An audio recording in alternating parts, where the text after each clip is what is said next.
Welcome back. The SGX Nifty will tell you that the market might start off a little bit on the back foot, but it's had a couple of good days on the trot. 100 points have been added, so 10 or 15 points should not matter too much. But Tirthankar Patnaik of Religare has joined in this discussion. Tirthankar, morning. The way earning season has begun this week or this time, do you think there could be more upside for the index over the next few weeks?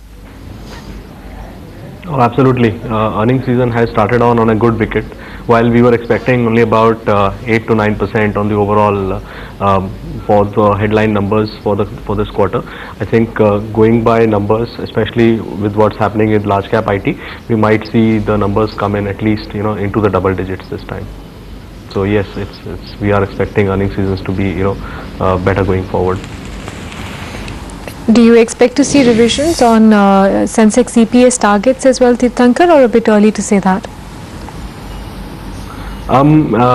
What we've been saying on the earnings revision index, Mithali, is that after about 6 or 7 quarters, we finally seen the ERI, the MSCI India ERI coming back into the red, back into the above zero. What it essentially means is that for the first time in 6 quarters, upgrades across the street are outcounting the downgrades. So yes, we would expect to see more going forward. We have been saying that the third quarter has been, we are expecting it to be pretty much the worst in terms of earnings performance. So yes, earnings upgrades are likely to be up, are going to continue after this also. What's your top pick from amongst that IT bunch you were alluding to, Tirthankar, and are you still comfortable buying those phases? Well, our analyst has become progressively, more optimistic towards large cap IT names in terms of valuations, especially, TCS. That remains the top of our pick right now. We like our pecking order would be TCS, Infy, and so on. Last year we have been looking at mid cap IT more as a rupee weakness story over large cap IT. But now, given the underperformance, we prefer a switch, and TCS has become our top pick at this point from a large cap IT level. What did you make of that big rally in telecom yesterday, Tirthankar, and do you think it's fundamentally justified or warranted?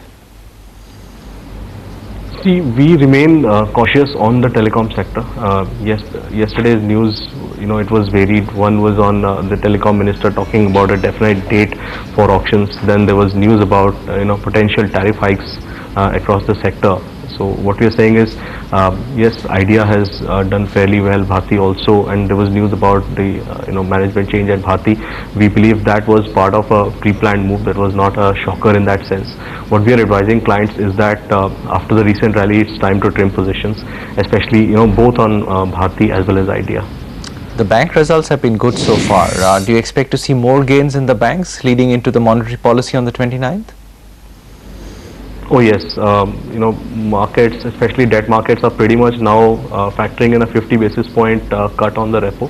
And given the numbers that have come in, especially from private banks, IndusInd banks, Axis Bank, not only have been, asset quality has been, that was one big concern. Has been up to expectations, but there has been margin improvement also. We saw about 20-21 bips on IndusInd Bank. We saw around 11 bips from Axis Bank. While we remain cautious on Axis Bank from an asset quality perspective going forward, given that some of the chunky items on their book have not really been under reconsideration. I'm talking about the Mali International Airport, that particular account.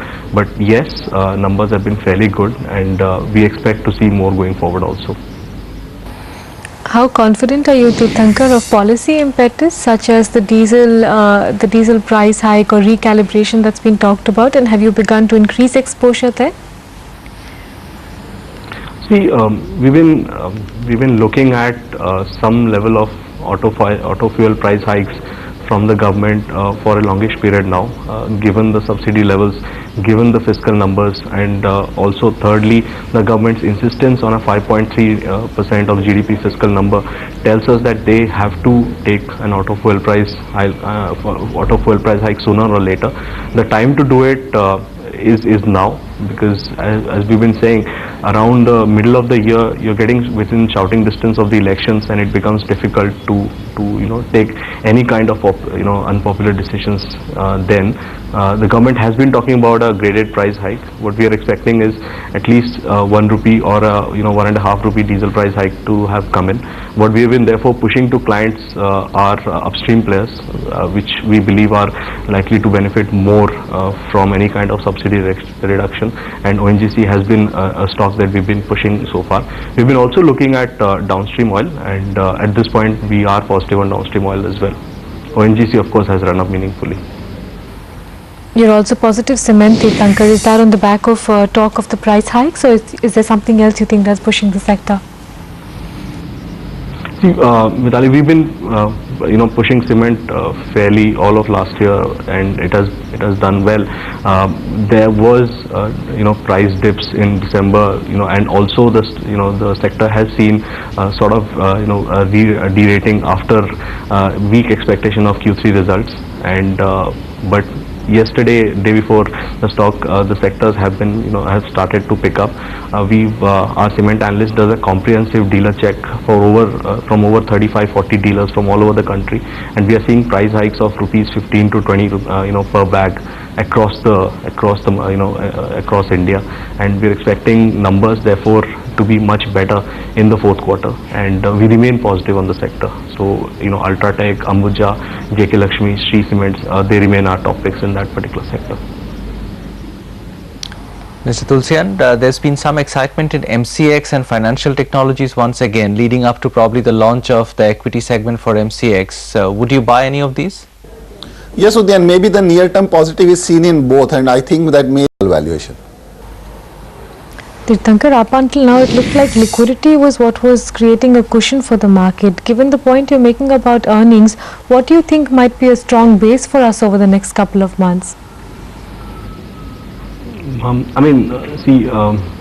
Yesterday the Sensex crossed 20,000. It was the fourth time that it did it, and if you've seen history, every time the market nudges 20,000, there is some sort of tentative behavior.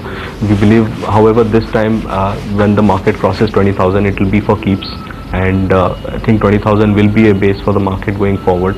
And if you look at near-term options, 6,000 to 6,200 are what we are seeing in terms of a put-call spread. And yes, so about 20,000 and about 6,000 on the Nifty is what we should be seeing going forward. Mr. Tulsian, the only set of numbers so far that seems to have disappointed is from JP Power. What did you make of them?